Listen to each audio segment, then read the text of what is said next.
Welcome to the start of a brand new adventure. I'm Stefan, and here I've got with me David T. Lurker. Hello. Because I've wanted to do something for a long while, which is a fairly decently in-depth follow-up podcast series on the current Sonic the Hedgehog IDW comic series. And it's finally doing it.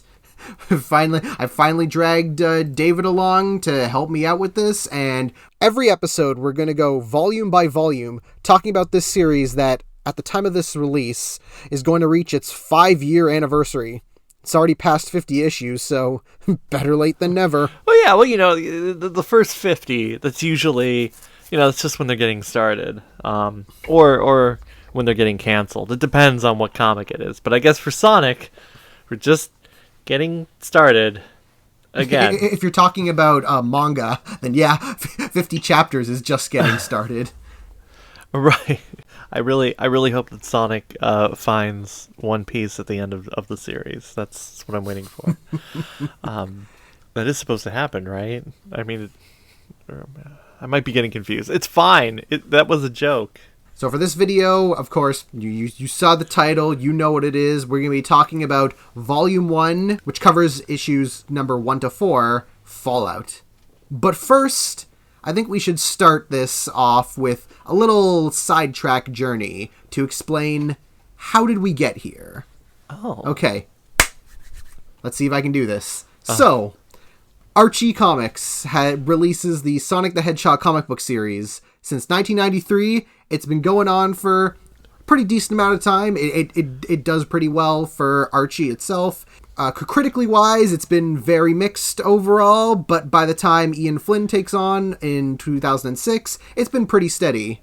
Then by 2012, as a casualty of the Ken Penders versus Sega / BioWare lawsuit, Archie versus Ken Penders ended up happening, which resulted in Penders getting the rights back to pretty much all of his characters, which resulted in Archie being forced to rewrite the entire book, replacing all of his characters, forcing a very quick and hasty semi-reboot in order for them to continue the story without them.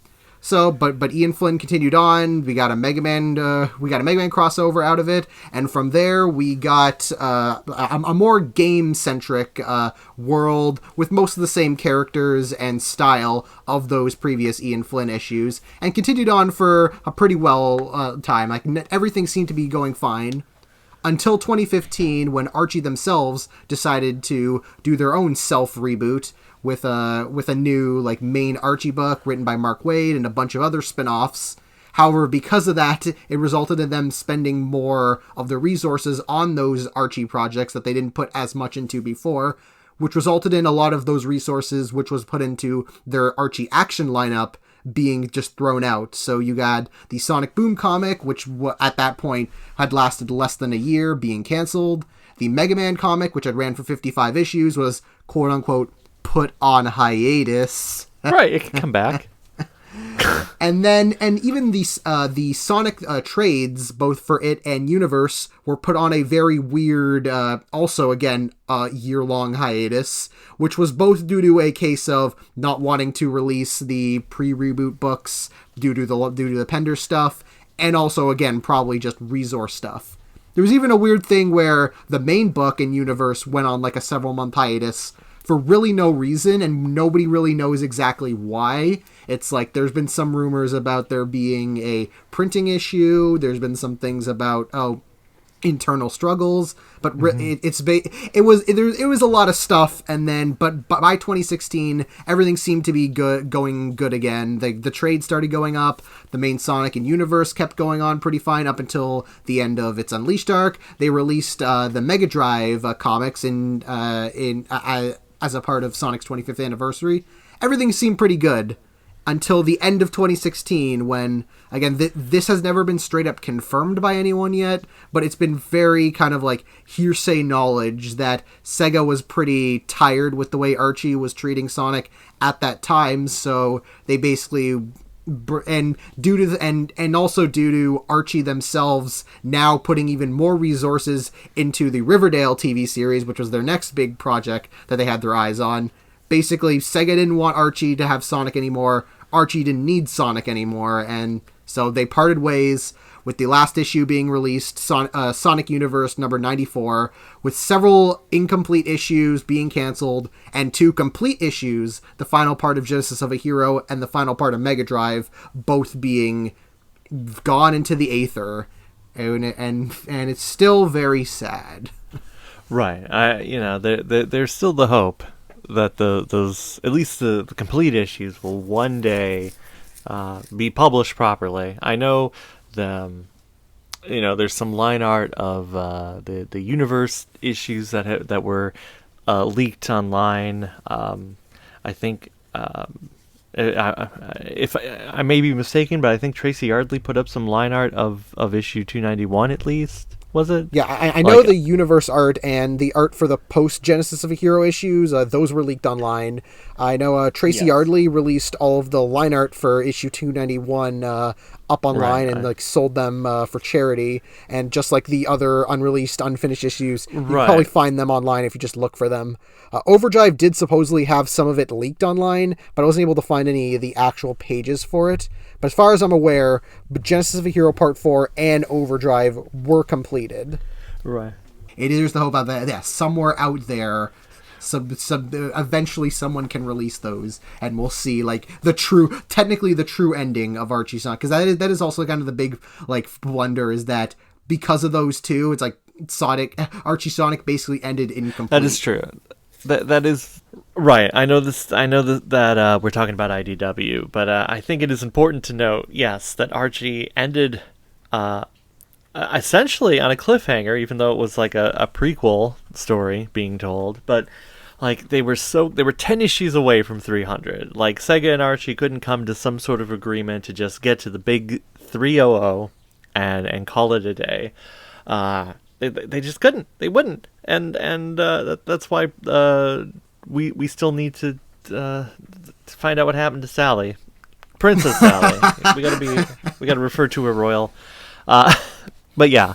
And then we still have the pre-reboot plot line that has to be resolved too.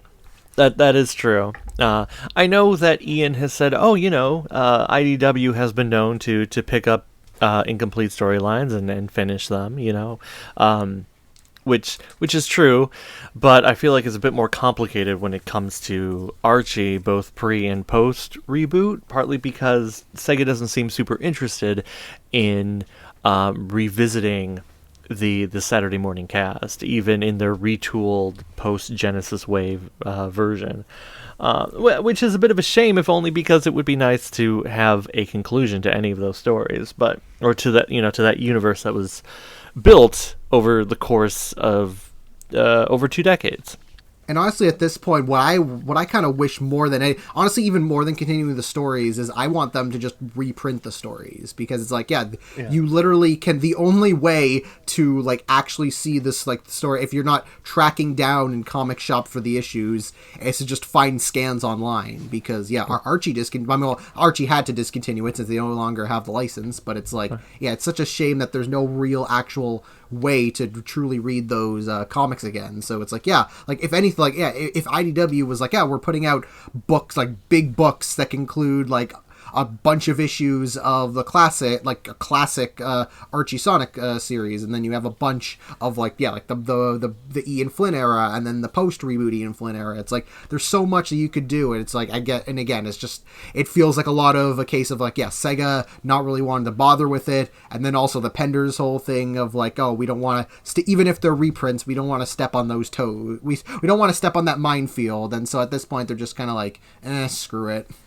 Right. Well, I mean, Ken has said that he wants to reprint the original issues, so I mean, he says it, but it's also when is anything he said? I mean, he hasn't actually done anything. Yeah. It hypothetically, he has said he's going to reprint Mobius 25 years later. It'll be available at the next San Diego Comic-Con. So you can keep an eye out for that if it happens. I mean, it is a little strange if Ken is the one who if he's the only one who's able to reprint all of those. But that's how things are right now. But it's So there was the whole kind of like the question of what was gonna happen with what was gonna happen with Sonic now, because it's like you're just gonna throw out and like no more Sonic comics. But like the biggest thing that people was always saying was IDW should scoop it up, because IDW is known for taking all of these various different media franchises and giving them a home for like very successful comic books. So it's like, IDW should take it.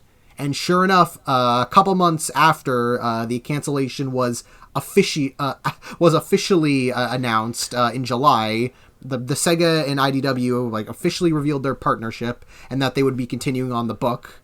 And several months later after that, it was then further confirmed that that they were going to be bringing back Ian Flynn and most of the artist teams that worked on the Archie books to the IDW comic, with it then later being revealed to be released in April of 2018, and has been going on monthly ever since. Right. Now, I mean, wasn't it a thing where, like, Sega officially announced the cancellation and then the very next day announced that they were partnered with IDW? Like, it was the two announcements were very quick. It was, there wasn't a lot of time of uncertainty, at least officially. Now, unofficially, I think there was sort of the feeling of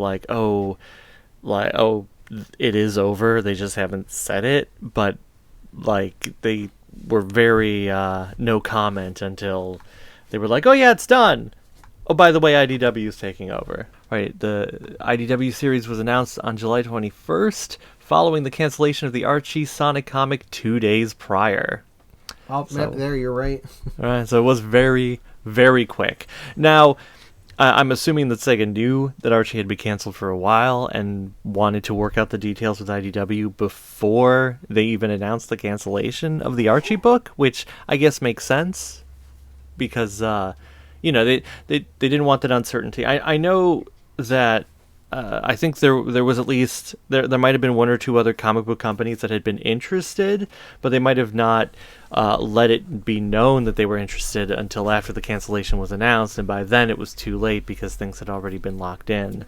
But I know the internal cancellation was December 2016, because the whole thing was that that was when the Archie and Sega deal closed off. So it was like because like the last issue that came out was Sonic Universe 94, and that was early January, and that was only because that was shipped out like post that was shipped out before technically the end date was, like, even though that came out in January, it was it was made prior, like in December. So it's like that's, and which is also why Genesis of a Hero Part 4 didn't come out, because that was set to come out in January. Right. So it's like it was a thing of like the internal thing was shut off, and they were very hard on the shut off of like no more releasing after December 2016, and then it seemed like it was about half a year of just internal discussions of like being like, maybe like they made a deal with IDW and like had to like pencil it all down,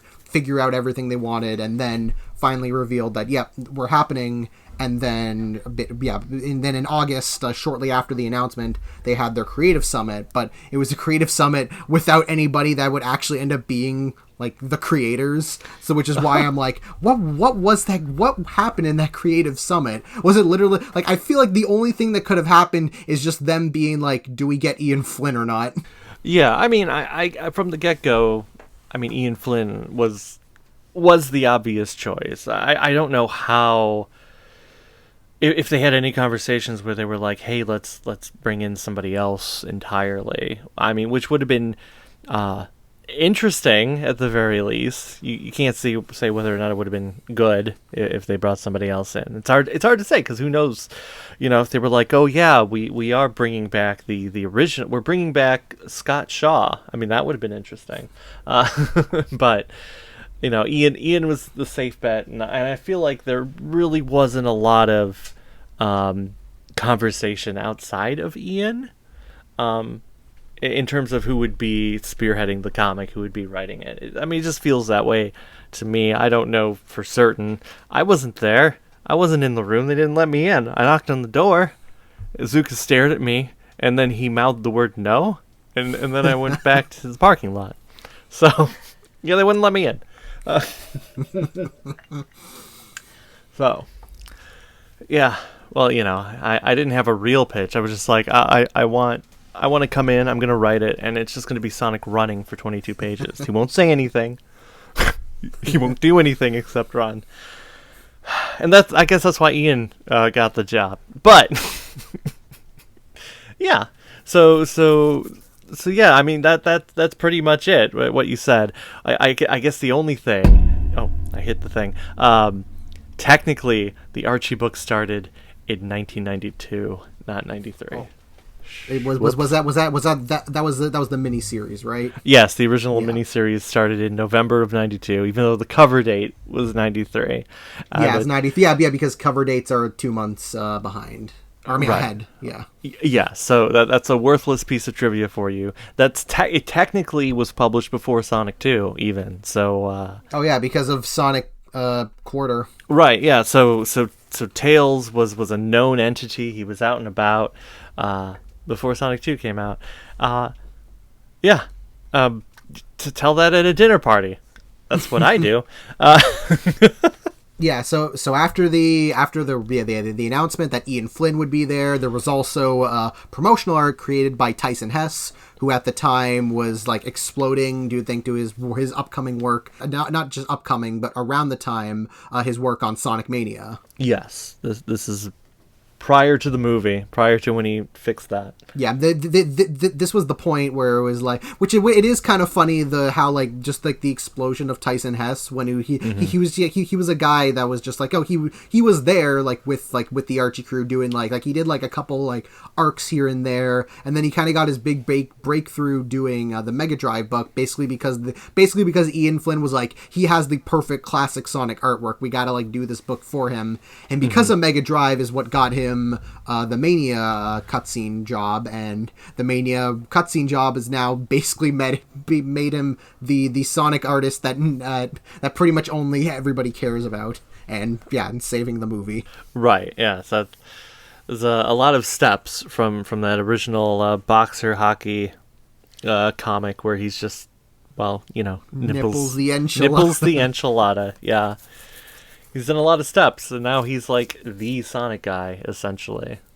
And it is kind of a shame because now that he's gone so high up, it's like, we're probably not going to see a Sonic comic from him again. It's like, even for IDW, he did a bunch of the promotional artwork. He did the covers for the first 4 issues, and yes. I think he might have done a couple promotional pieces here and there. But other than that, he hasn't done any covers or issues since. Which is like, on the one hand, it's like, you get because he's too busy, but it's also a thing of like, it's like we loved him because of his artwork. We want to see more of his artwork. So it's like, right. It's a shame. Right. One of the promotional pieces of art was on the cover of Previews. I have that Previews book. I was like, the first I saw that, I'm like, yes, I'm grabbing it. So it's like, Sonic on Previews. It's really cool. Yeah. I mean, because Sonic didn't really, in the Archie days, Sonic didn't really seem to get into any of the previews or Wizard. There was a brief run of strips in Comic Book News, I think it's called, right? The little flimsy paper weekly thing that you can get at a comic book shop for free, which were collected into a super special. But I mean, outside of that, you didn't really get a lot of, here we're talking about Sonic, we're advertising it, even though the Archie book was long running. I mean, it's rare for a licensed book to have lasted as long as Archie did. Let alone like even Star Wars and Star Trek and like those things that have been going on forever. It's always starts and stops. It's limited series, or things get canceled and then rebooted, or they jump from company to company. Like, Star Trek was at Marvel and then it went to DC and then it went back to Marvel and whatever. But Sonic was consistent, but they were going all out with the IDW launch. Like we're getting the cover previews. We're, getting the news articles about it. They were really good at marketing the relaunch of the series, I think. If you don't count Action Comics and Detective Comics, which I did in the whole stopping for New 52, but then bringing back the original numbering, then Sonic at the time, like Archie Sonic at the time of its like publication, like the late publication of these like the modern the 2010s, was the highest numbered the longest running and highest numbered comic book series out, just in general. It was there was no other comic that reached those numbers without stopping or rebooting at all. And that was something that was very impressive about that. Yeah, that was one of its most impressive feats as the Archie comic was still going on. And I think that was part of one of the reasons why it's hard. The Archie Sonic comic was hard to market in general because it was it's this long, almost 300 issue series that had a weird reboot happen 40 issues prior to that point. It was it was such a confusing mess. It's all this crazy shit with lore and its past, and it's it was such a confusing that's without a reboot it would be hard, which is why when the Mega Drive one-shot comic came out, they went all out advertising that, because hey, it's a one-shot just standalone story that anybody can pick up and read. So it's we'll go and throw this one we'll go to the Sonic party and throw it at everybody, make them read it. That's right. Oh yeah, I got a copy at that party. I was like, aha. And then when you just put a comic book in a bag, this is going to get bent. Why would you do that? Luckily, I had another comic with me on a backing board, so I slipped it in there because I thought Ken Penders was going to be at the Sonic party, and I was like, oh man, if Ken Penders is there, I need to approach him. I don't know what I'm going to say, but I'm going to I wanted to corner him and make him sign his first issue or Endgame or whatever. I had both. I'm like, oh, I'm going to make him sign one, and I don't know what I'm going to say to him.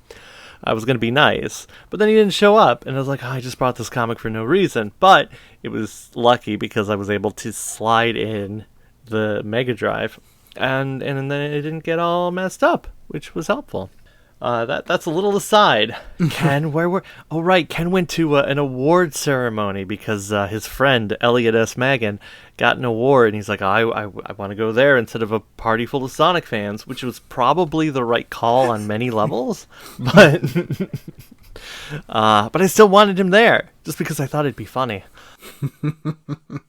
But like you mentioned, IDW. It was such a breath of fresh air from seeing how Archie kind of treated the Sonic book for a while, that IDW gave it the premium treatment of we're going all out with we're putting all this. They had a bunch of big articles of being oh, these are new characters that are going to be in the comic book, and having big exclusive announcements on websites and stuff, being oh, here's a new character, and it's they were very proud of it. They were being we want this to do well, we're glad we have this.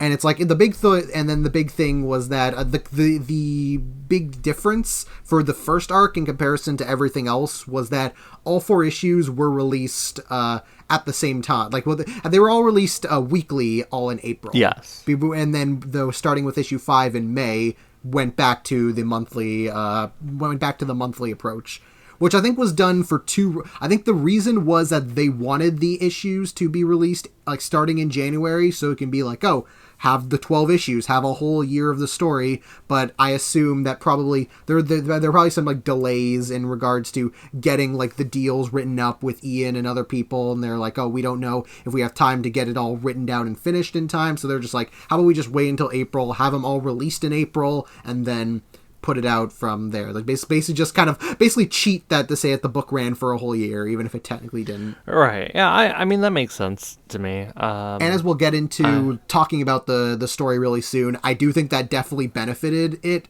on the weekly read, because I feel if this arc was released monthly, it probably would have been received a lot weaker in comparison. But yeah, I think we'll if you don't have anything else to talk about the pre-side of the story, we can start jumping into the story proper.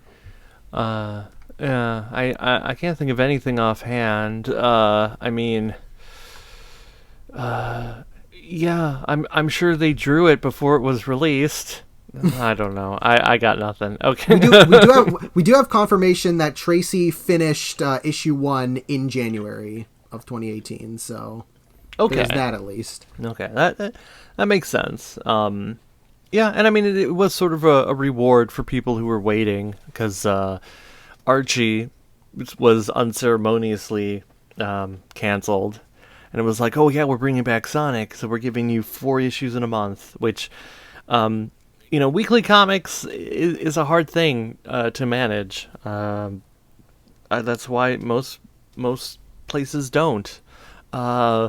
You have, I mean, there was 52 and Countdown. Those were weekly books. I liked 52. Spider-Man currently is almost a weekly book with how many issues come out, and it's like you kind of see, yeah, it is very kind of considering that every issue is like by a different writer and artist now. Yeah. It's like, yeah, you can see how much of like a logical nightmare it is to get things out, and also in comparison, just how much. And then remember, like that weekly is the manga set piece, and you just remember that, yeah, it's just like, yeah, manga. I mean, mangaka in general are just like, it's just you feel so bad for all of them. Right, because all they do is write and draw, and then eventually, I think, sleep, and then they wake up and draw more, and then eventually die. Right? Isn't that how it works in Japan? I mean, not die. They dye their hair in an attempt to feel alive while drawing nonstop a weekly series. Yes? No? All right, let's get into Volume 1, Fallout. Released April 2018. Written by Ian Flynn. Issue 1, pencils by Tracy Yardley, inks by Jim Amash and Bob Smith, colors by Matt Herms. Issue 2, art by Adam Bryce Thomas. Issue 3, art by Jennifer Hernandez and colors by Heather Breckel. And Issue 4, art by Evan Stanley, colors by Matt Herms, and letters by Corey Breen. Sometime after the events of Sonic Forces, Sonic's been traveling around the world doing cleanup with the leftovers of Eggman's robots. He runs into Tails in one city, which is being attacked by Badniks, where the two of them realize it's far too coordinated to not be intentional, but also too subtle to be the work of Dr. Eggman himself. Meanwhile, a mysterious unknown figure who has taken control of Eggman's resources watches Sonic and starts attacking other cities to send him a message. Sonic speeds off to another city where it's also being attacked and re-encounters Amy Rose. She tries to get him to join the Resistance, but he insists not to, preferring to be on his own and investigating the mystery's actions himself. He heads to another city being attacked and also finds Knuckles, who has been doing cleanup on his own. They enter the city to find it's been taken over by 2 mercenaries known as Rough and Tumble by taking command of the Wispin Reserve. Sonic and Knuckles beat them up and get the Wisp to turn on them as the two are arrested. Meanwhile, the mystery villain realizes that when Knuckles stole on the planet, that leaves Angel Island defenseless. Sonic heads to another city being attacked, where he encounters a lemur named Tangle, as well as a surprise appearance from Blaze. The 3 work together and destroy the bots, saving the town. Blaze reveals that she's arrived in their universe because the Soul Emeralds have warned her about an incoming threat.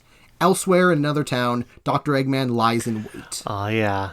So as you can see from this synopsis, Fallout is a I would call it a necessary evil story.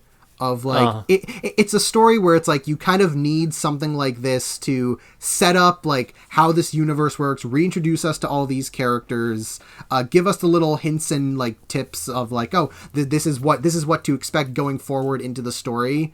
But it's also a thing of like there isn't really as much of an engaging plot going on in these 4 issues. It is really just Sonic goes to one city, encounters somebody, fights, and then leaves, and it's just repeat that 3 more times, and you get like True. a little bit, you get like little like again additional things thrown in. You get little like references and like things to kind of be like, oh, to remind you that, oh yeah, this is the Sonic world, and it's in some ways kind of connected to the games, but also kind of not. And it is a very confusing mess that we'll get into a bit more in this video and probably much other videos later. Right. Yeah. Yeah, because on a whole, it's like just as my like just a quick thing before we get into more in depth about the issues is that I feel like it is probably the weakest of all of the arcs, just because there isn't really a lot like worth going back to really invest, but it's one where it's like it's not really a bad thing, and it's one where it's like you can kind of like you understand why it's there, and it's not like a bad thing. If you want to read through the entire series, it isn't a bad start to it. And again, it's a reason why it was probably a good it was a smart idea that they put all 4 issues in 1 month. So if the pacing didn't feel as bad if this was taken over 4 whole months. Yeah, if it had been 4 months, it definitely would have dragged, especially since a lot of the plot beats are just repeated into them. I like 1 and 2 are very similar. 3 starts to mix it up a little, and 4 it does introduce Tangle, which I think she she definitely becomes a staple in the series. She does a lot more interesting things. I know at first like she's just there. I mean, it's not a bad introduction. I just know that later she does more things. So at the beginning, you're like, oh, okay, here we go. But it really is just... I guess they wanted to kind of have it where, oh, if you're familiar with Sonic, like you know what to expect, you know who these characters are. But then for the novice Sonic reader who's like maybe never picked up an issue of Archie, who maybe hasn't played any of the games since the Genesis era, and maybe Mania and a couple in between, it's like they wanted to really focus on Sonic and his dynamic, his interaction, relationships with the core cast, which is what we get when he meets Tails. There's Amy, there's Knuckles, and then we get a little something new with Tangle, but there's also Blaze, so we're still kind of it is connecting to what's happened before in a very vague sense, because I guess we could point out, I mean, I don't know, jump ahead, or if there's more you want to say on a general level, like what the Fallout is about, and what the state of Sonic's world is when the comic is meant to begin. Just like I mentioned, is that technically the game is a sequel to the events of Sonic Forces, but in a very weird and loose sense, and is that, it is the same kind of world that was established in Sonic Forces of like, oh yeah, there's the Resistance. It's like they reference most of the events of Sonic Forces fairly frequently. All of the character design, all of the designs of the not Mobians, because you can't call them that, are very much in the case like the animals that are both the animals that you can create in Sonic Forces and just like the regular like animals that just exist like in that style. Like all of the cities look like the ones in Forces. It's like it's an all animal world, like no humans to speak of, but also no mention of any 2 worlds. No. Future Stefan here popping in just to add a little addendum saying that we recorded this episode before Sonic Frontiers came out. So if you hear us not bring up Frontiers at all or mention Frontiers in like an instance or stuff that has already been confirmed, like, oh, the 2 worlds theory being dead, and it's like, yeah, that's why. So just keep that in mind. If you hear anything that you're like, hey, wait a minute, it is FDCR. What'd you expect? There are some things where it's like you got references to like very like vague references to the events of Adventure 2, Heroes, Unleashed here. But it's right. Also a thing of like, but no specifics. It's more so just the characters being like, oh yeah, we fought like this at one point, but not going into any specifics, because this is what it is like a thing that we'll see much like more into later stories, which is that Flynn's basically stuck in a compromising situation of like he has a specific world that Sega's limiting him to, and he's basically trying his damnedest to do as much as he can with the He's basically doing as much as he can with the characters, even when he's stuck in a world where it's like half makes sense for the hair, especially based on like a lot of the history that gets brought up upon with these characters. Right. Yeah.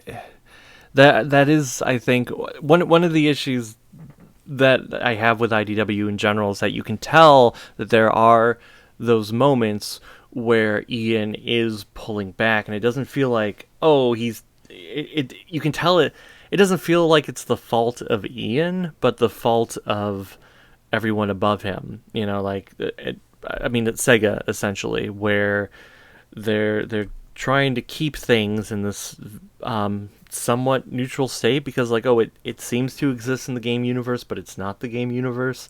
But you can't reference everything too much, and it can't, contradict something that's going to happen in the future because there will be more Sonic games, presumably. So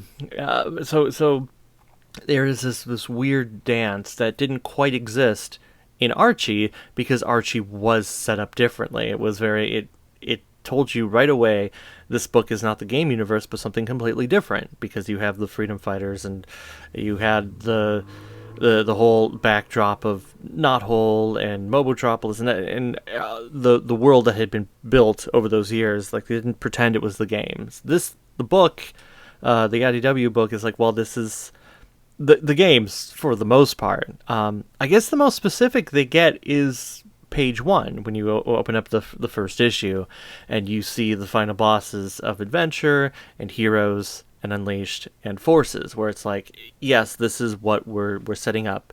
If you've played these games, you know what that's about. If you haven't, hey, it's just examples of things Sonic has fought, which had Eggman in them. It is trying to do that careful dance. And Ian, he's a seasoned pro. He's been writing Sonic at this point for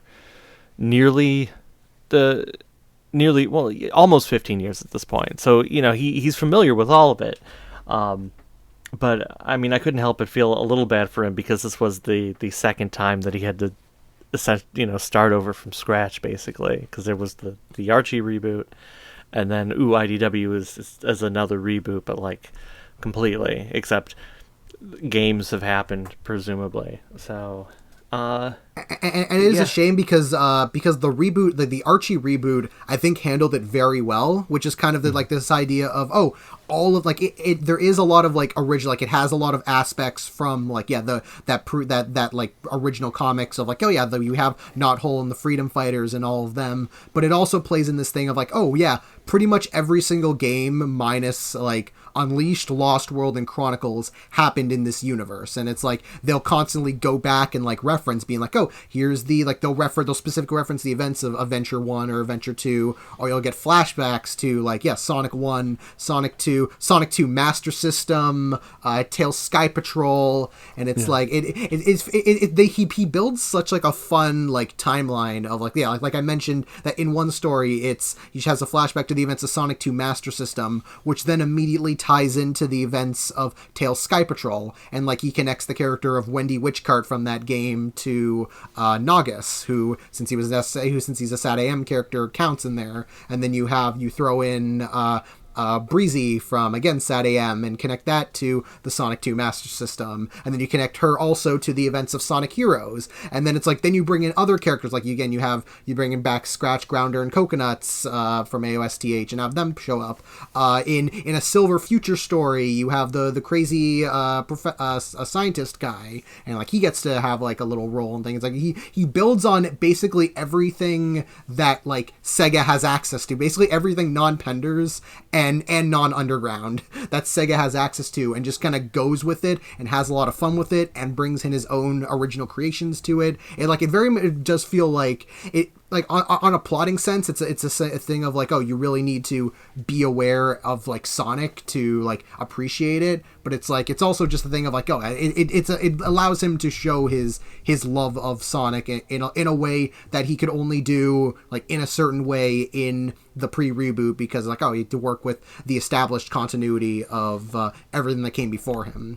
And then now with IDW, he's kind of stuck in this thing of he's trying to go forward while also referencing back what came before, but he could only do it kind of halfway. Because again, another one in issue 3, when they meet Rough and Tumble, he makes a slide, he makes a reference to the Hooligans, which then is a thing of there's a reference to the Hooligans, which is they exist, but then there's the whole thing of it's kind of it's a funny thing of because they exist, but then Sega very quickly after that was so since the Hooligans showed up in Sonic Mania, they they now exist in the classic universe, which means you can't have them in the main universe. So it's a thing of like, oh yeah, there's that reference, but then it's never really referenced again because you can't actually do anything with the hooligans in these comics. Right, something that snuck by that it's like, oh yeah, they're out there. We swear, maybe one day, and I know it'll be a while before we get to it. I mean, we do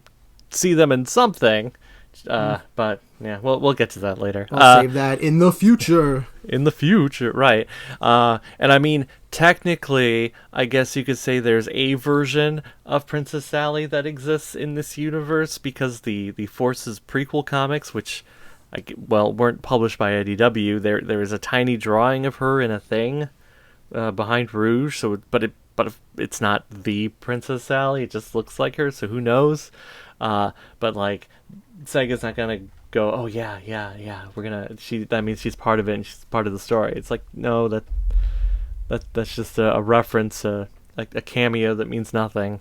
A very quick aside about those issues is that one of them has Eggman finding the Phantom Ruby, and he's trying to think of a name to call it, and one of the names he calls it is Anarchy Barrel, and everyone went, oh, Anarchy Barrel, it's like a reference to Scourge, and Ian was basically like, oh yeah, that's right, I did call it an Anarchy Barrel, oops. All right.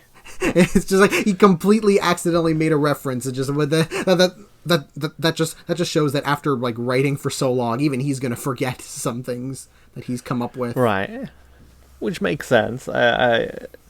If you're in the trenches working on things, you're gonna forget things. It's the fans who will remember every little weird thing and go, "Oh, you just contradicted yourself," and they'll be like, "What did I? Look, I'm just sitting here trying to write, and then I'm gonna go to bed."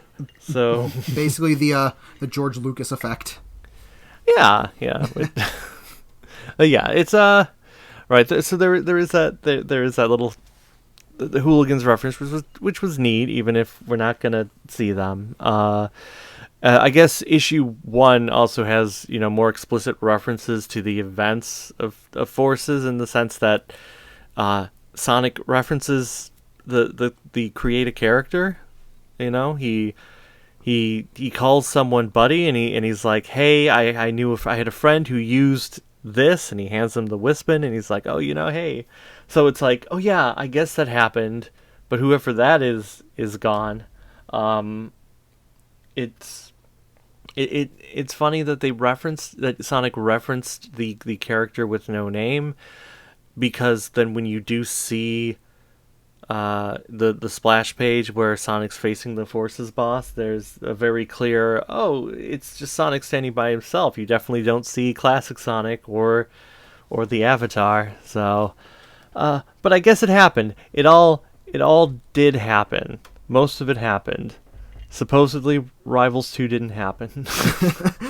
There is also like plot stuff, how Tails, like when Sonic and Tails see each other, and then Tails is like being very awkward when Sonic's running around, which is of course is basically Ian trying to do damage control after Tails' performance, shall we say, in Forces. Yeah. Future Stefan popping in again, just to remind you that, yeah, we recorded this before Frontiers, so, yeah, us talking about Tails here, and what ends up happening to Tails in that game, and, hey, what do you know? An issue that I have with the starting point of where IDW is, it's that it is so closely tied to the events of Forces, where it's like, oh yeah, Eggman did take over the world. He's not in control right now, but everywhere things are still messed up because of it, and the characters and how they function in that game, that's still a thing, even though that's generally not how Tails is, or Knuckles being in charge of the Resistance is not, that doesn't quite make sense to what Knuckles is in the games prior to Forces, which Ian also tries to do some damage control by setting up Amy as sort of the actual tactician, and Knuckles just sort of like there punching things, and he's like, I don't really want to do this, I just want to go home. I want to go to Angel Island and guard my giant glowing rock. That's what I do. He is trying to set things back to how they traditionally are in terms of the characters and their interactions, but you still have like that Forces baggage, and it's not like it disappears because the resistance is a thing and it's going to be a thing for a while. I mean, I guess you could argue that maybe it's sort of the replacement of what the freedom fighters were in Archie, but they're not. It's not quite the same either way. So yeah, I don't know. And they do a lot to try and push like the resistance, which which then later becomes the restoration, and it's like then they do it like later on down the story they do a lot to kind of like focus on like that as an organization and as like a group of people, and like having all of these like other like OC characters kind of come in like just as basically as background helpers. So it's like, yeah, they I guess because since that was a main thing that was set up, so it's like you might as well work with it because it's a very easy way. It's a very easy central hub to have these characters work through, rather than just being like, oh, everybody's just all around the world just doing different things. But at the same time, I kind of like it when they're just around the world doing different things, because Sonic's an adventure character and he just runs about. I mean, he says as much in those issues. Like, that's why he turns down Amy, and it's like, I'm not going to go back to the Resistance. I'm not going to just sit around and follow orders. Like, I'm just going to run around, look for trouble, and try to figure out why the Badniks are working coordinated on my own, and I'll see what happens. Like, this, it's just a Sonic thing. So I mean, I don't hate what they've done, but I there are moments where I kind of wish it was less tied to what Forces set up. Like I feel it in issue 1, especially when it comes to the dynamic between Sonic and Tails, and at the end Sonic goes, "Hey, do you want to come with me?" And it'll just be like the old days, and Tails thinks for a moment and goes, "Oh, actually, I'm gonna stick around and help rebuild this town." And because we're sort of starting on the ground floor, the tease of seeing the normal Sonic Tails dynamic, it's like I kind of want more of that. I understand that Sonic has to run and interact with other people, but I am left wanting more of just Sonic and Tails, because that's sort of the core of everything that's Sonic. Tails shows up in the second game and he's there through most of the related media. He's Sonic's sidekick, his friend, his little brother. It's just sort of it's missing from the get-go, and it's like I just want a little bit more of that. And maybe if the town itself seemed a bit more like something, it wouldn't bother me as much. But I know all the towns are kind of the same in these 4 issues. I guess the 4th issue, it looks a little bit different, but they're just kind of like the ones from Forces, but they also have like the fortified barrier around them, like a medieval town, and it all just sort of blends together. Yeah, I'll say I think my biggest recurring issue throughout the whole series is locations. It's like, yeah, because that was one of, like, again, the funnest things about Reboot Archie was that pretty much every single location is like based on something. Like, it could be like a continent in Unleashed, or it could be an actual zone, or it can be a different level from a different, like, it could be anything. And it was like everything was like derived from something, and it was always cool to see how he took like that spin of an idea and worked it into the universe that's been set up.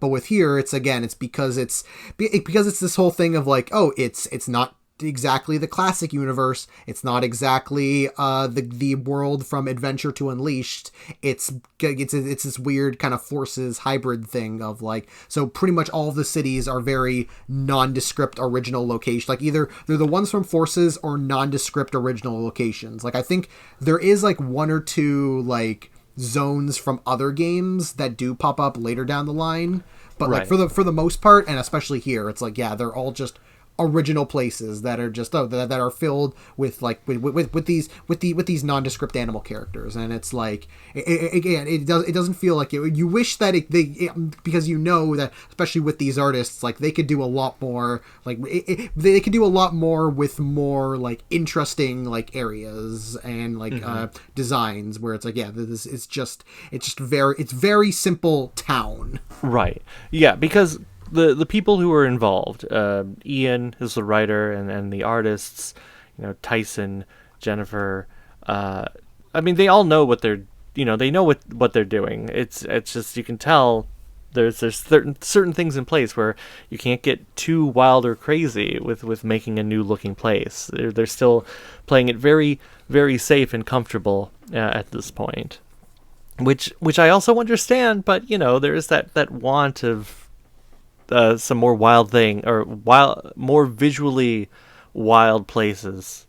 You just want to see. I feel like this becomes an issue later down the line during the comic, but at least for this 4-issue, I think the strongest thing that it does is have every issue be done by a different artist.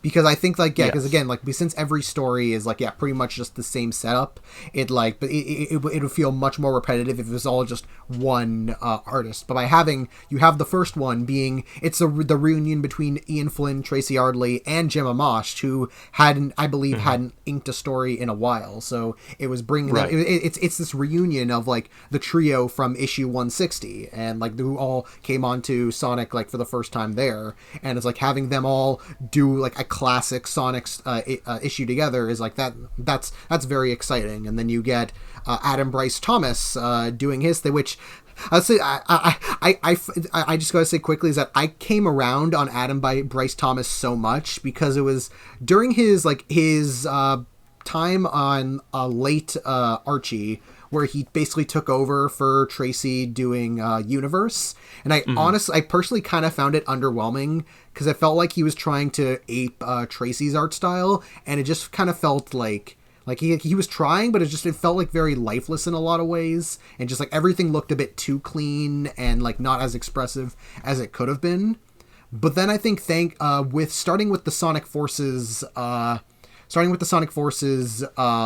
stories, which he did the art for, and then here, I think he leaned much more into the sketchiness, and I think like how he does that sketchiness is very effective. And I think once he lets himself do his own style, it becomes like a lot more enjoyable. And since he's also doing the coloring, and I forgot it's Jim Amash and then also Matt Herms doing the coloring for issue 1. So it's like it is the full reunion of all 4, and it's like Matt Herms is doing his amazing coloring as well, and then Adam Bryce Thomas shows off his coloring work in that one. And then you have issue 3 with Jennifer Hernandez, who always did like really great work on her Archie stories. So seeing her do that, like having a bit more of like a slight like anime cutesy style to Sonic and Knuckles and everything, it's like it's very appealing. And then Evan Stanley doing it's hard to describe, but it's like Evan Stanley has a very Evan Stanley style of just like very very detailed shading on the characters. They have like a lot of like dimension to them, just the way like they look, like just the way like their reactions, like the way they're positioned. It's like it's like they all 4 that like it's like 4 of like some of the best of like the Archie era, and like having them just like kind of like show off like why they are really good at what they do. Yeah, no, I definitely agree that I like the fact that the 4 issues are done or drawn by different people. That they're all familiar names, familiar faces, but it just it adds to the it shows the strength of why people also enjoyed their work previous on the Archie books, and why they would want to be why the fans would want them to come back for the IDW series. So it's nice to see them all. It's nice to see them all back. Even if we're starting off here, there's just the one series. This is before any miniseries have happened. Archie. For a long time, it was the regular book, and it was Universe, so it was like it gave the opportunity for more people to show up. But I mean, this is just the beginning, so I don't want to jump ahead too far. But yeah, it's Sonic, you know. I don't know where I'm going with this. But yeah, no, it is nice to see them all back. It is nice. I like to see the differences in the art. Yeah, I guess my big issues are just like I said, it's the starting point and sort of where you can tell they've been boxed in and aren't allowed to really stretch out in ways that the creatives can. And so I don't blame them for that. I maybe I should blame Iizuka for that. I mean, he was there at that meeting. He was watching. I know that, like, for the first year, Ian had mentioned that, you know, like his first pitch, like, he gave, and they basically went, oh yeah, that sounds good. That pitch, of course, going all the way up to issue 12. So I don't want to jump ahead. I don't know how much was fully planned out when he initially said this is the idea for year one. But you know, I do think it. There's some interesting things that happen later. So you know, I don't want to be too hard on the beginning, because I know it is just the beginning. It's them starting back up after having the rug pulled out from under them with the cancellation of Archie. They're really just trying to set up, like, this is Sonic, this is the dynamic between the characters. We're promising some new things. You know, so you know, when I do criticize or say, oh, I'm not sure about that, I'm not saying the whole thing is bad. I'm just saying, like, hey, you know, it's not perfect, but I know things also get better, depending, you know, where we're going. But yeah. Yeah, and he throws it in, and he also just, like, shows that he is, like, that he knows these characters and can, like, for everything that he's being tripped up through through mandates and all that stuff, and, like, we're stuck with locations and having to do kind of a simple plot here. It's like he shows that he is very still great at writing these characters and getting, like, what they are. It's like, yeah, you have Sonic, who is his Sonic self of just being the Quip Master. You got Tails being, like, at least in this first issue, just being, again, like, the supportive smart friend. Then you go to issue 2 and you have Amy, which they kind of play. I think this is, like, pretty much the only time in the series where they kind of play on the Amy crush thing, but they do it inside. They do it in a way that it's something where it's, like, especially because you have, like, the whole thing of, like, Amy trying to convince Sonic to join back up with Resistance. Sonic has his whole, like, speech about, like, his, like, way of life and why he feels like he doesn't know. And then you have Amy kind of blushing there, and it's like it's a really cute drawing of Amy blushing, and then it's like, yeah, and then the rest of the series, they kind of lean into Amy's more, like, her Boom character of just, yeah, being that kind of, like, the supportive tactician that, like, is much more of a fun, interesting character than just, yeah, the crazy crush fangirl. Right. Yeah. I know I'd mentioned that I was left a little wanting with some of the Sonic and Tails stuff, but with the Sonic and Amy, like, their interactions, I felt were pretty spot on. Like, just the way they were working together, the way they were playing off each other. You know, Sonic is not taking Amy completely seriously, but then he's also, like, right there with her anyway. It's there's a fun dynamic there, and it does show the growth from, you know, when they first met back in Sonic CD, where she is just, I mean, pretty much a damsel in distress. Metal Sonic kidnaps her. There isn't much more going on there. And then there's some character development with her in Adventure 1 and 2, and so to have, you know, be able to see that she has grown, and that character growth has attached here, and that there are sprinkles of Boom Amy, because it does feel like Boom Amy is, like, if the Sonic characters in the games were allowed to continue to progress forever, that Amy would eventually kind of hit that. Maybe some of the jokes she says in Boom wouldn't work in the games, because Boom is Boom, and that is fine. But there's definitely, like, that trajectory, and it's nice to see that, especially with the fact that she seems to be, like, the brains behind how the Resistance was working, that she was Like she's very capable. And I like a more capable Amy. I don't want to see the forever damsel in distress. It was nice to see that in Adventure, because then you also got to see her not be that in Adventure, and to just rewind it all the way back would have been silly. And so it's really nice to see where she is here and the back and forth she has with Sonic in issue 2.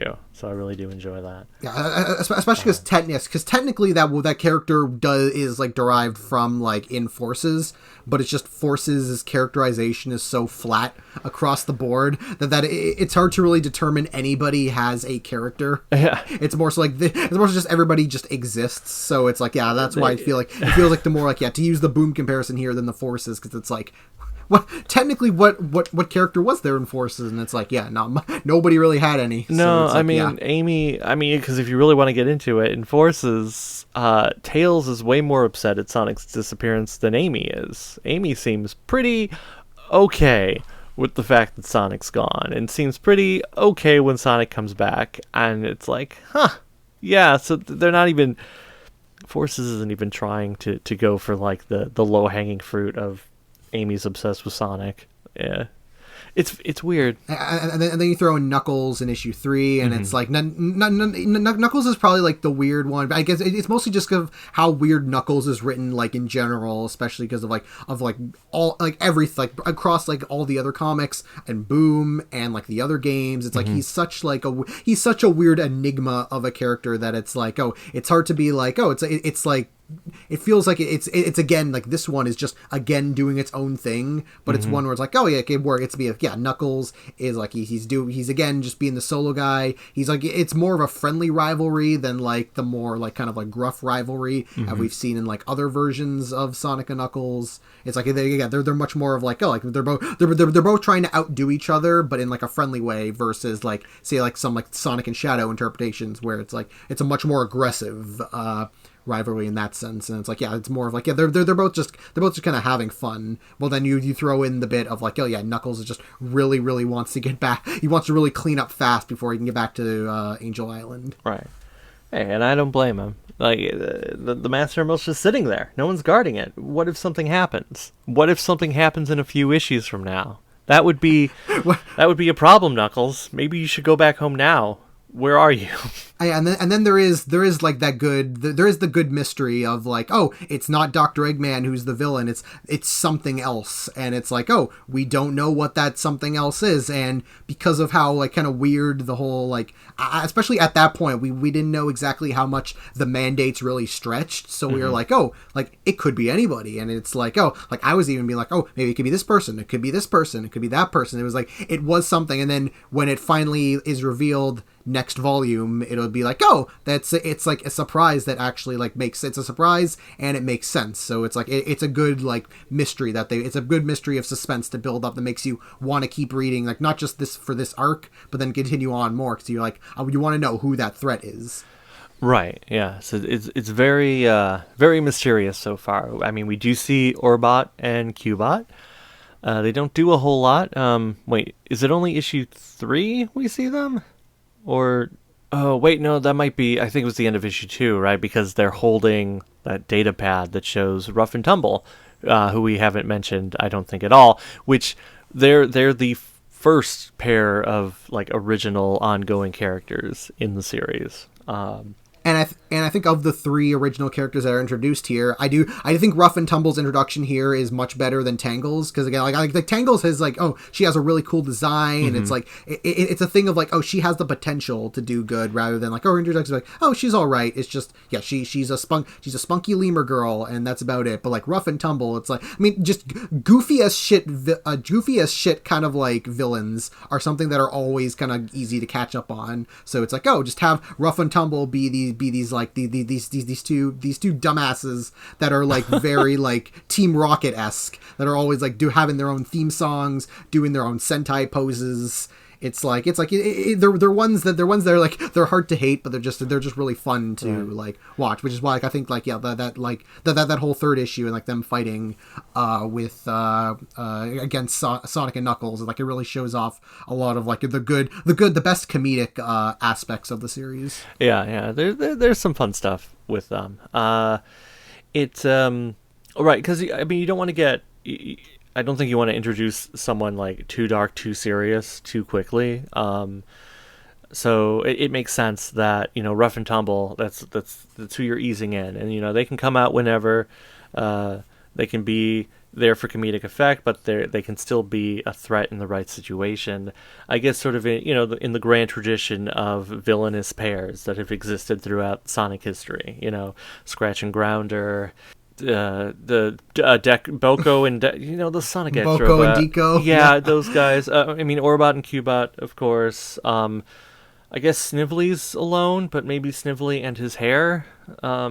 Or we could, well, I mean, we do get our own Snively later down the line. That is true. That's a bit later, right? But yeah, like we have Rough and Tumble, especially because they aren't connected to Eggman. It's like they are just they're separate. Things. Right? It's like at one point, like Eggman does like later like technically hire them, but it's like it's very briefly, and like Rough and Tumble are just kind of on their own. Right. So. I guess. Sleet and Dingo are sort of that's the other pair I was trying to think of, because Sleet and Dingo fucking Underground. In Underground, like they're established as a pair that have worked on their own for a while, and then Robotnik conscripts them to track down Sonic in the Undergrounds or whatever. Well, Sonia, Manic, they're the Sonic. It's fine. Look, either way, like they are an entity that then work for Robotnik, but that's not how they started. And Rough and Tumble, here they are on their own. They even fight off. Like you find out that they took over the town because they fought off Eggman's forces, but they weren't good guys. So they then basically become the what's the word? I don't want to say ruler. That's kind of boring. I was looking for a better. Yeah. And so even though they only work for Eggman a little bit later on, spoilers. But it is sort of in that same framework, which I think it's nice to have. It is nice to have there, and I think that there's I don't have issues with them. But if there is one critique I have of when they are introduced, there's the panel where Sonic sees them, and you have Knuckles on the one side, and he's like, "Hey, careful, Sonic! They're very well, not well trained, highly coordinated. That's what I'm looking for." Right? He says, "Careful, Sonic! They're highly coordinated," and Sonic, he's like holding back laughter and tears. Like, there's just something about that panel that throws me off, because the cover to this issue shows Sonic and Knuckles seeing them, and Knuckles he's like angry, and Sonic seems very unenthused, very nonplussed at them. And here he's like he wants to just burst out laughing in tears. The second panel is a bit more how I'd think Sonic might react, but it's just that first one that kind of throws me off. There's my nitpick of the issue.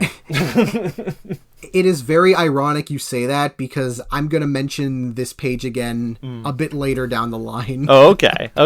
So yeah, I'll save it for later, but it's like, yeah, it is funny that you brought up this specific moment in general, because right. But yeah, but the actual thing is that even though Ruff is obviously just a ripoff of Jeffrey. Oh yeah. I mean, totally. Yes, he's Jeffrey St. John, just without the accent. They're all the same. Why are you so you? I want to see Ken come back. Let's have him write an issue. Let's have him write an issue about it. See, I thought we were going to talk about the Lara Sue Chronicles, but then I realized it hasn't come out yet. No.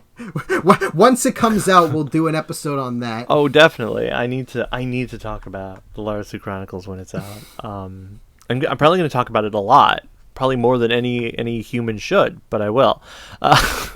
Yeah, and then the last other thing, just very quick, yeah, because then also, hey, they bring in Blaze here, which there is kind of the funny thing of like Blaze being like, oh, I was sent here because the Soul Emeralds warned me of something, and Sonic's like, you're 7 months late on that. Right. It's like, don't you think you should have helped me when I was in prison? Yeah, I do like that bit because yeah, you think the Soul Emeralds would have said something then, but I guess they didn't care. Instead, they care about Sonic. No. They seem far more interested in the threat that we're approaching, which, okay. I mean, I feel like the previous threat was just as big, if not more so. But hey, whatever.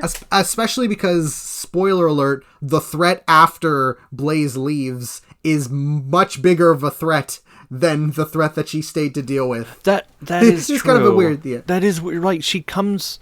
The Soul Emeralds are like, oh yeah. I mean, if you wanna deal with this, because we don't want to get mixed up in what happened before or after. We just can't be bothered. But if you want to just hang out over there, it's silly, but it's fine. I like Blaze. Blaze is probably is one of my favorite characters in the series. I mean, definitely like in the modern pantheon. I like that they only pull her out sometimes, Like, I wouldn't want her to be in every issue. Yeah, it is good. So. Yeah, it's a thing of like, oh yeah, it is good that Blaze is here because like you like Blaze. Yeah, like, you're glad that Blaze is here. cool. She's cool because she's got the fire powers, which are hot. Burned. Yeah, she burned. Yeah. All right, now we're going to go into our next segment, which is trivia. Whoa. Just basically various amounts of trivia that we can discuss that I've like looked into, and I thought, oh, it'd be nice to reference and talk about. Firstly is that issue 1 of Sonic contains the most amount of covers of any Sonic comic released. That's a lot. With a whopping 16. Oh, man. That's this it does include all of the reprints of like issue 1, which are like the first cover but slightly different colored, and also includes stuff like the sketch cover, which is just like a blank thing, but it's like, hey, it counts. Right. That is a cover that you can buy. Yeah. So that's 16. That means there's if you play through Sonic 3 and Knuckles, you get all 14 emeralds. You would also have to do the secret 8th special stage for each. That's how many covers there are. I'm sure that was on purpose and not something I just pulled out of my ass right now. Also, kind of related, issue 1 is the best-selling Sonic issue ever, with a total of nearly 25,000 copies sold, beating Sonic Boom number 1's 17,000.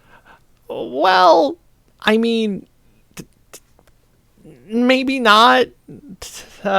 Well, that's according to direct sales, right? Comic book shops, right? Yeah. So that is not according to Comic-Con. Yeah, right. This isn't really counting digital sales, and it's not counting like trade sales. Well, I mean, and, like we're talking about like this, like the specific, but just the issues. Yeah. Oh. I'm talking about like back in the day when Archie was still when Archie was somewhat new and was the best-selling book at the company, like. Yeah, maybe there were only a few thousand issues ordered from comic shops, but that's not where most of the comics were sold. They were sold on the newsstand.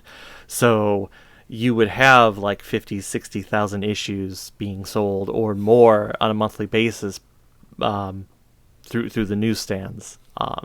But those numbers aren't as publicly known because Archie didn't have to disclose any of that information except once a year in like a little small print box where they would list like a specific issue of how many copies of a certain issue were printed, how many of them were sold in newsstands, how many were sold through comic shops, how many were subscriptions. So technically, like those Archie issues sold better than now, but that's also at a time when comic books in general sold better than they do now. The single issues, yeah, they can sell, but There was a point in time where it wasn't crazy to sell hundreds and thousands of copies of a single issue. Like X-Men #1, which was a couple years before Archie started, like that sold millions of copies. It was, I mean, it's a different time, so I don't want to be like, oh, that means Archie was better. It just means that the comic book industry was different, and it technically sold more issues, but that's just the nature of it. It's officially the best-selling Sonic issue asterisk. Right. It also just a thing of like, oh, that Sonic issue, like number, like it's a number 1 issue, so it's obviously going to sell much more than 200 and whatever or 100 and whatever, just because that is the nature of the beast. It is also issue 1 and issue 2 and issue 3 are the only Sonic issues to be sold out other than Sonic Mega Drive number 1. Those are the only issues to have actually sold out and gone into reprints. Right. Okay. That makes sense. I know there were technically Archie did reprints, but I don't think it was because anything sold out. Like there was Super Special number 3, Sonic Firsts, was an issue of the comic, and then they reprinted it as a very thin trade with the harder cover. But I don't think it's because it sold out. They just went, hey, we can do that. So yeah, that doesn't count. That doesn't count. That's basically just a new book. Yeah. There's also Sonic number 2's cover was made into a Spencer's T-shirt as a part of Free Comic Book Day. Ooh. I did not buy the shirt, but I remember it. I don't buy a lot of shirts, you see. I do remember Jono telling this story of his whole thing, just because I remember specifically telling his the story of him traveling to various Spencers in order to get the special Sonic kiosk that they had. That they were basically that they were displaying all of the special Sonic, because there were exclusive Sonic variant covers that you could only get at Spencer's during around Free Comic Book Day. So I remember it was a story that he told about going to a bunch of them to find the kiosk that had that so he could take it, because he was because he is the one he's the other person I know that is just obsessed with just the Sonic comic in general and has pretty much everything and as much as he can as possible. I think he has every single issue and every single variant cover of every issue and trade and everything. It's it's a collection. I would just be oh, just gaze and my eyes melting at seeing. Right. Doesn't he also have all of Fleetway? Or most of it. So. He's got a good amount of Fleetway. I do know he has a good amount of Fleetway at least. Right. Yeah. That's the bit that I'm a little envious of, because I have almost all of Archie, not all the variants, and there's a couple issues I'm still missing, but I don't have any Fleetway, and it's that it still is the strange foreign mystical version of Sonic. It's very mystical, being printed in Great Britain. But man, yeah, that's a whole other subject, so I won't dwell on it. We also got some OC cameos in here. Item Bryce Thomas's Lanolin the Lamb appears in issue 2, and Jennifer Hernandez's OCs Jade, Crystal, Ruby, Emerald, and Sapphire appear as civilians in the town in issue 3. Right. Specifically, a lot of them are the ones that are overseeing, and basically they're the ones that are overseeing Rough and Tumble, and when they're basically acting as the kings. Right. And well, there's also one other OC in issue 3. That's Red Sonic. You might have seen him. He shows up in a couple pages, so keep your eye out. There is also her dog Nick, which is the gatekeeper in issue 3. So there's another OC that she threw in. Oh. She has thrown her OCs in several in many of her issues. She always throws those in. So it's it's just doing that again. And then Adam Bryce Thomas also throws in his. Okay, now we've got some interesting mandate trivia that's very peculiar in a lot of ways. So for some reason, I have written down in my notes, they were not allowed to use the Sonic Forces egg pawns in the comic book, which led to several mistakes, as in both Adam Bryce Thomas's and Jennifer Hernandez's original works, they drew the Sonic Forces egg pawns and basically had to go back in and redraw them because they weren't allowed to do that, and they had to replace them with regular, like, Heroes-esque egg pawns. Right, which is very confusing as to why that would be a thing. The book makes it very explicit. Hey, this is a continuation of Forces, and if this is the army that Eggman used, why doesn't it look like the Badniks from Forces? But Sega just went no. So yeah, it's confusing. It's baffling. It doesn't make any sense, and I guess that's Sega in a nutshell. And connected to that, Infinite was supposed to be referenced in this arc, but he was off limits. Oh. Again, for some weird reason. He's too sad. He doesn't want anyone to talk about him. So they were kind and respectful and said, we'll let Infinite just, take care of himself. I mean, there was that whole, like, that very quick kind of, like, reaction of people looking in the Sonic Encyclopedia and seeing Infinite's description and being like, what, he's dead? And then having them have to go in and basically be like, no, that doesn't mean he's dead. He's just, quote-unquote, gone right now. Right. He went somewhere. He both died and undied. Yeah, I have to, like, just feel like in Sega's mind, Infinite is dead, just because Sega they are very strict with not bringing back characters who are dead. It was like, because even in Archie, they were like, you can't have Black Doom or Mephiles come back because they're dead. Like, you can't bring them back at all. I think, yeah, Ian's also said that in this one, he can't reference Chaos or Tikal because they're dead. It's like, oh, you can't bring them back. It's like, so again, if being so strict with not even being able to reference Infinite just makes me feel like, oh yeah, in their mind, he died. And until they decide to bring him back, which probably at this point, especially if Frontiers does very well, I want to say probably never. Right. I don't imagine Frontiers referencing Infinite in any capacity. But Sega had Chaos in battle. He was there. Knuckles went, Chaos is here. Isn't that something? Like, he's not dead. Sega, you made him not dead in your game. What are you talking about? And Tikal's a ghost. Isn't she all kind of dead already in Adventure? Like, she's a glowing orb. Her soul was sealed in the Master Emerald. She is dead in that game. Whatever. It doesn't matter. It's Sega being Sega. For some character trivia, Rough and Dumble was compared to by the editors as being inspired by Bebop and Rocksteady. Which is like, yep, yeah, that makes sense. It's like, again, like you said, all of the classic Sonic classic Sonic villainous duos, and then Rough and Tumble are very much in that Bebop and Rocksteady. They also have a lot of fuck. Why am I blanking on the guys from Power Rangers? Fuck, Bulk and Skull. They have lots of Bulk and Skull in them.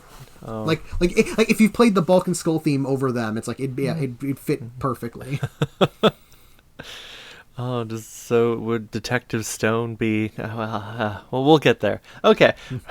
Oh man. And then also regarding Tangle's design is Kazuyuki Hoshino, who was the character designer of both Metal Sonic and Amy, has expressed his fond opinion over Tangle's design. And he really likes like how her design came up, and really liked drawing her for which he did for one of the both promotional and I think a design sheet. Yeah. And while Tangle herself was designed by Tyson Hess. Right. I mean, I guess Tangle of the characters that we see here, I mean, she does seem like the one that would be most easy to put into a game, like her shtick, the things she does with her tail, like that seems like it would work very well in as a game mechanic. So I could see why then, not just Sega would have, why Hoshino would have a fondness, why there's like, oh yeah, Tangle's cool. Like, I could see her being slipped into a game somehow. It could just swing around. That'd be neat. It was also started, like, her whole thing about being creative was that IDW wanted a kick-ass female character that could accompany Sonic on adventures. And, like, that was pretty much, like, the starting point of, like, they wanted, like, a female character that could, be, like, a fighter, like, in a similar way to Sonic. And then it was Ian and Tyson that came up with the idea of, as we'll see, especially going on into more characters going forward, is that she was inspired by the prototype of Sonic's design, where he was the rabbit that could pick up things and throw object with his ears. But they decided to change it up a bit. They made her a ring-tailed lemur, where she could basically do all that stuff with her tail. Right, because if she just looked like the rabbit, that would have been weird. That would have been like Epic Mickey, right? And Oswald and Mickey, so it's Sonic and the rabbit with no name, because that rabbit has no name. The rabbit has no name. He's a rabbit with no name. That's right. He has no name. But, yeah, so I mean, I like Tangle. I think she's cool. I guess she is sort of crammed in, because if the first 3 issues, it's Sonic and someone else, and here it's like, oh, it's Sonic and 2 other people, and one of them is brand new, but we still have to establish the dynamic between Sonic and Blaze. So, I mean, she gets plenty more to do later on in the series, but there is a sense that a little of it feels rushed. No pun intended, haha, Blaze from Russia. Yeah, I know. I still like her, and I still like what she does there.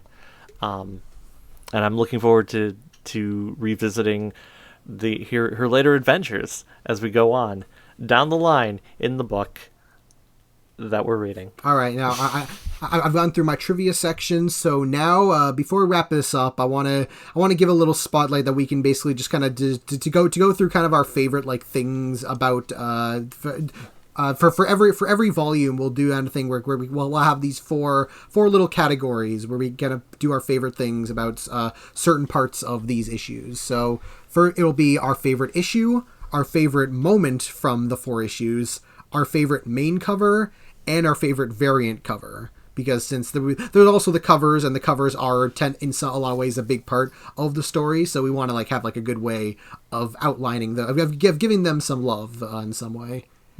So firstly, I want to say, so of the 4 issues, my personal favorite is issue 3, the one with Knuckles and Rough and Tumble. Just because again, Red Sonic. Red Sonic. Yeah, it's the one I just feel like has like the most it has the best like fastest pace to me. Mm-hmm. It has the funniest stuff about it. I really like Hernandez's art style. It's very appealing, and it's like I think that one of all of the individual issues of these first 4 issues, 3 is probably the one I've like gone through solo the most. So it's like, I think that one is my personal favorite of these 4. Okay. I mean, when these first came out, issue 3 was my favorite, but when I was rereading them for this, I think I liked issue 2 just a little bit better, and I don't know if that's just because, you know, I'm revisiting them and going like, oh hey, I'm looking at them from a different lens, because I know, you know, I know most of what happens later, even though I'm a little bit behind in Sonic IDW, so I'm gonna catch up before we get to the point where we would catch up. But I don't know, there was something about issue 2 that kind of spoke to me a bit more. Maybe it was just like the dynamic between Sonic and Amy is just how I was feeling at the time. I'm like, I think I like this just a little bit better this time around. That, I mean, I still like issue 3, but this go around, I think I put issue 2 just slightly above. Now to go into favorite moment. This is where I jump back to the moment that you were nitpicking about earlier. Is the moment in issue 3, it's the combination of Rough and Tumble doing their first big rhyme show up, immediately followed up by Sonic laughing to himself with tears in his eyes going, "Oh no, I was not prepared to this." Again, followed by Knuckles' line of, "Careful, Sonic, they're highly coordinated." And Sonic just going, "Knuckles, You're the salt of the earth. It's just that was probably like the of all these 4 issues is the moment that made me laugh the hardest when I first read it, and when I go in and rereading it several times. So it's like that's one I just learned I just love. And in an ironic way, it's a thing of being like, hey, they found a way to have Sonic have tears in his eyes. They beat the Sega mandates that way. Right. Well, yeah. I mean, I liked the moment. It was just. There was something about Sonic's expression there that kind of threw me off, and I don't know, it was just something where like, Sonic, huh? I don't know. I think it's because I liked the alternate version that you see on one of the covers, but we'll get to that later. Right. I guess going back to issue 2, I think the moment that really tickled me, it was sort of I don't know what page number this is because I'm looking at it digitally, because the physical versions are sitting in a box that are not here with me at the moment. Honestly, same right now. Right. That won't tell me. Okay. It's these three panels with Sonic and Amy where they're just kind of. It starts with, I'm no good at figuring that stuff out. You are, so you do your thing, I'll do mine behind you. And then it's those 3 panels, the interaction between Sonic and Amy, because they're like, it sort of encapsulates their relationship as a whole. Like, Sonic is kind of, not completely blowing her off, but is like, I'm just going to do my own thing. But hey, I'm also like, we're having fun. We're in the middle of things, still helping out, like the behind you bit where she hits the badnik, but they're still kind of arguing back and forth, and then there's a little bit about the chili dog at the end. So I don't know, there's something about that exchange that tickles me. I think that's my favorite bit in the 4. If I had to pick, which is what you asked me to do. Blushing Amy's a really close second to me. And then as a very quick, like, a third one is a line that I always think about is in the first issue where Sonic's about to jump where Sonic jumps in the sewer and then peeks out and then goes, hedgehog, noun, a burrowing animal. It's just a funny thing. And then crossed with kind of like Tracy doing like a very like low quality like art of like a very like the very small Sonic. It's just like it's just really funny, like just line that I keep thinking back to. Mm-hmm. Next we got favorite cover. Firstly, for the cover, so for this volume, it's very weird. Is that there is because normally they have like the A covers, the B covers, they have the retailer incentives, and then other ones. Mm-hmm. Normally we would count the B covers as part of the variants because they are. But for the first 4 issues, what they did a thing where it was like the B covers are, in a lot of ways, feel like they were meant to be the A covers because they're each drawn by the artist that drew the issue itself. And then the A cover is a 4-page kind of connected spread all drawn by Tyson Hess. It's a much more simplistic of like you got Green Hill all throughout all 4 issues with Sonic in all 4 with like, you throw in Amy in the second one, Knuckles in the third one, and then Tangle in the 4th one. So it's like, you have that connected, but it's a lot simpler. They feel much more like an incentive issue because usually those connective issues are saved for incentives. So that's why it's like, I feel like for this one, and especially because connective issues are harder to, for me, to rate on their own because it's like, you're very clearly supposed to look at this all as like a 4 combination rather than looking as like each of them as 4 individual ones. So it's like, that's why I want to include the B ones. And so including the B ones, my favorite is issue 1B by Tracy Yardley. Just because I think it's a very simple effect. It's a very good, simple, effective drawing of Sonic running through the loop-de-loop in Green Hill It's like there isn't like, but especially because later down the line there are ones that are much more complicated and much like really like much cooler in their like design. But it's like it's just so simple, and it's the perfect kind of simple and effectiveness that I think, especially like for like the first, especially because I got this issue first, like before like the A cover, so it's like there is a thing of like, oh yeah, this is the first thing that like you see and read like for this the Sonic for Sonic #1, and I thought yeah, it's a very good, like it's one thing, again, like you can just take that as like a piece of art itself, like without all of the logos, and it's a very good drawing. Yeah, no, it's very simple to the point. It's like, this is Sonic. He's in a loop.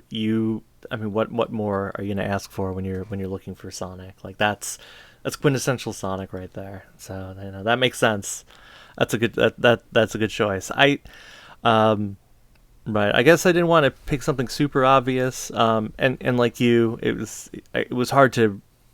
It's hard to judge the Tyson 4-piece as separate things, because it is all, like back in the day, Archie would do that with the Knuckles series, with the 3-parters, and then they also did it with the reboot right out the gate, right? That was a multi-part cover. But either way, I don't know, I think my favorite of the main covers would be issue 3, the one that has Rough and Tumble on the front, and that I think is part of the reason why your favorite moment sort of wasn't my favorite moment, because I like the expressions of Sonic and Knuckles on the cover, and that's not what Sonic does in the issue. So I was like, oh, and so it threw me off. I think it's just because I prefer the moment as seen on the cover itself. So issue 3, Jennifer Hernandez, cover B, which is the standalone. Yep, there's Sonic.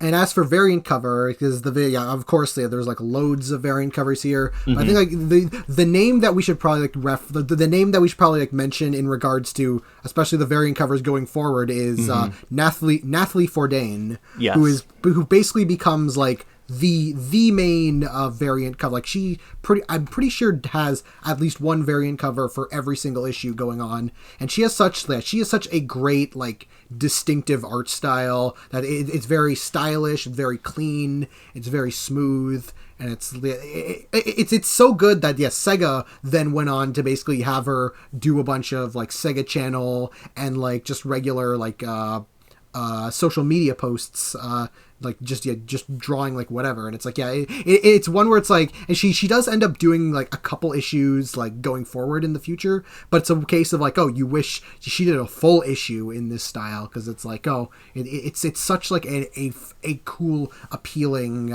look. And of all of them, it was between her 4 that I was like looking to decide for, and of those 4, I went with number 3 just because I really like the Sonic doing his figure 8 up the wall, Knuckles climbing, you got Tails being all, oh, you got this, Sonic.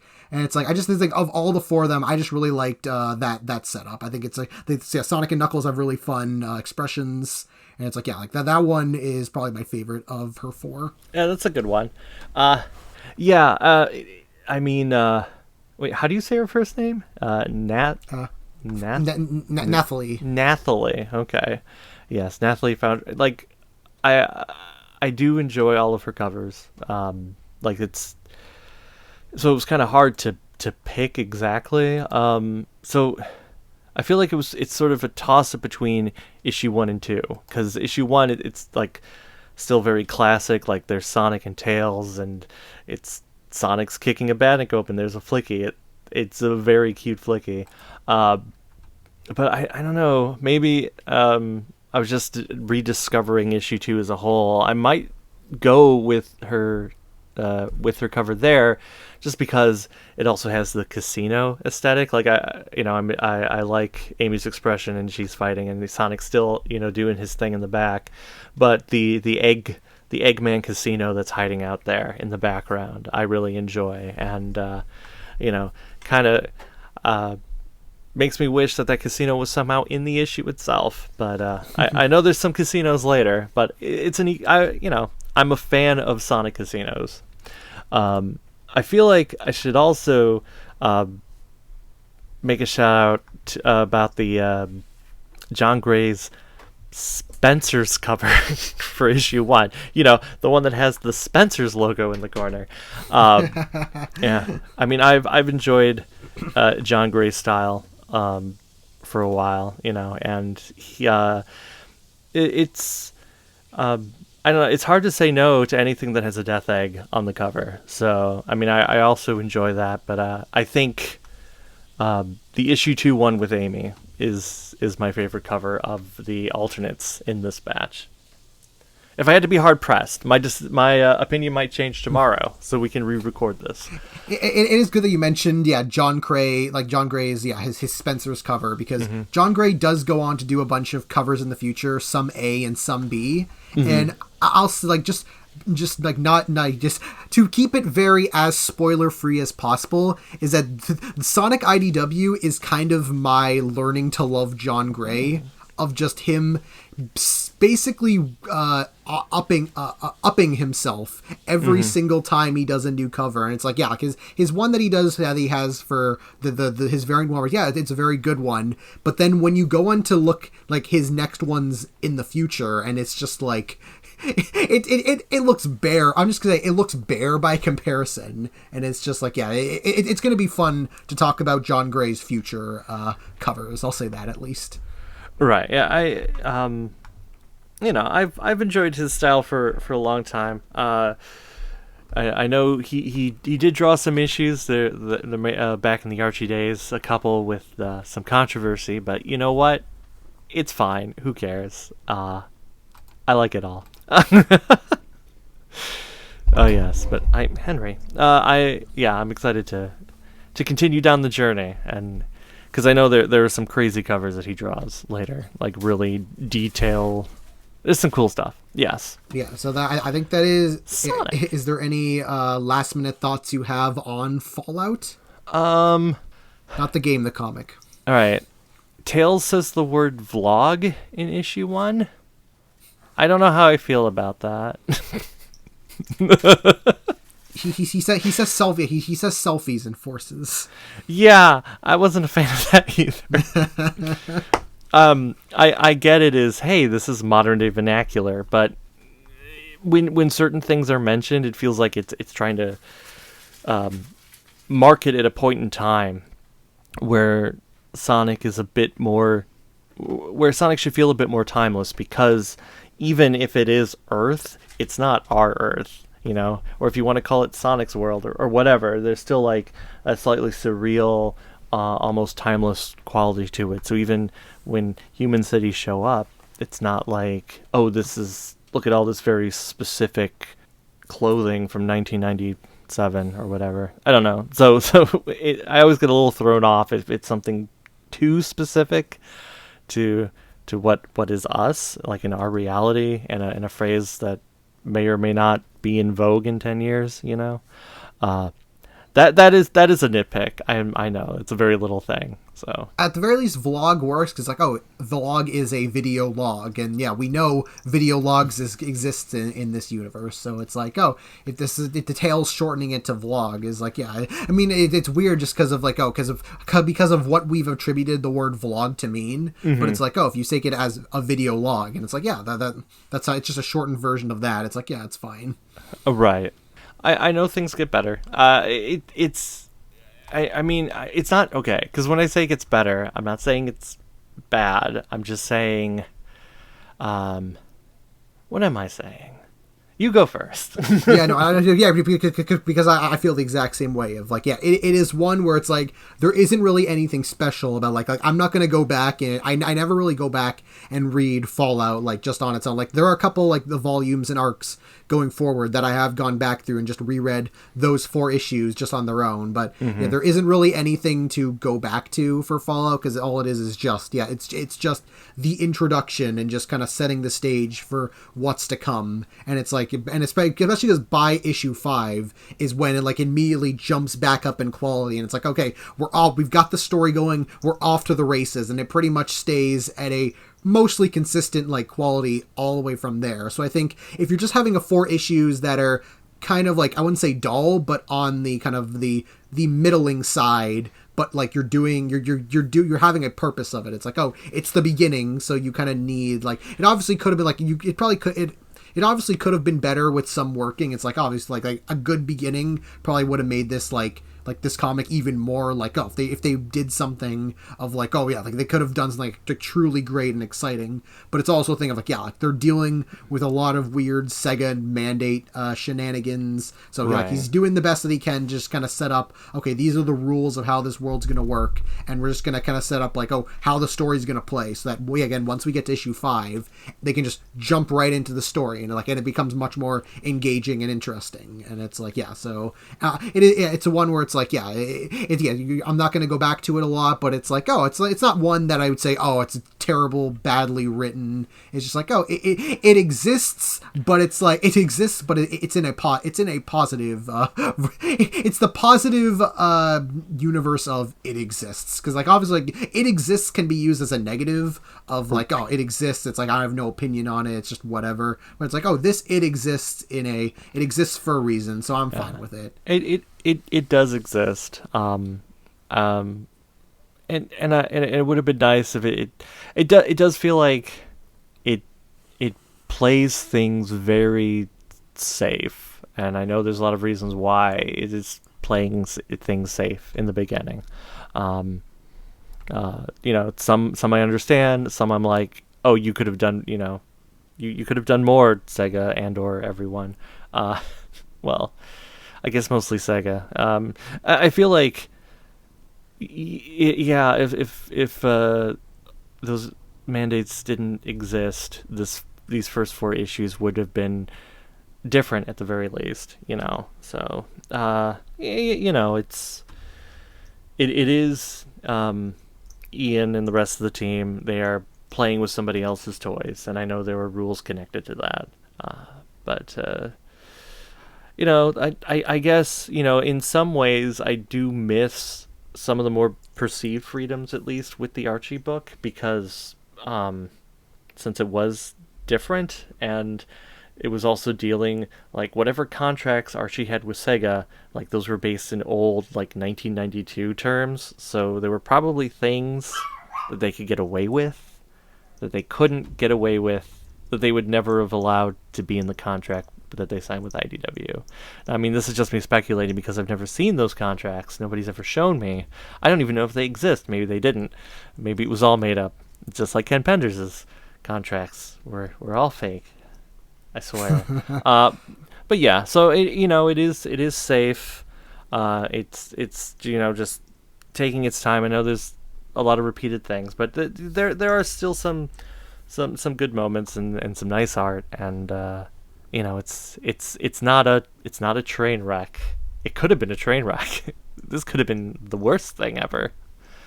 So instead, it's just sort of, well, yeah, it's there, it exists, and but there is the promise of more to come. And I've been wanting to reread it and revisit it and look at things, and then catch up and get to where we are now. And the only thing I know is that in issue 50, there's definitely not going to be Princess Sally dying. So maybe next time. So yeah, I think that's good. We covered a good amount of stuff of IDW's start and of Fallout itself. So and also you're gonna also want to look forward, because for this first episode we started with just us two, but going forward in every other episode we're gonna bring on other guests. So not only be able to have a third person help talk about the arc and volume that we're discussing, but also get to hear their opinions on the Sonic on IDW and just Sonic comics as a whole, and just like hearing their experiences and throwing that in. It's like that'll be a fun thing just to see who we can get on, and like how, like, just how the more back and forths as we go through each, because we have maybe about like at this point of the recording, about 17 or so different episodes worth of material to look forward to in the future. So we've got a lot. We've got a lot going on. Right. Yeah. And then once we catch up, then I guess it'll be a quarterly show if we're waiting for each 4, or something like that. I don't know. We could fill in the gaps with other things. We could read the newspaper strip that was published in the UK in the 90s that has nothing to do with IDW. Or we could talk about those German audio dramas that I don't understand because they're German. I'll take 20. Okay. Or we could just talk about comics. I don't know. Join us next episode. We're going to be talking about Sonic the Hedgehog issues number 5 to 8, The Fate of Dr. Eggman.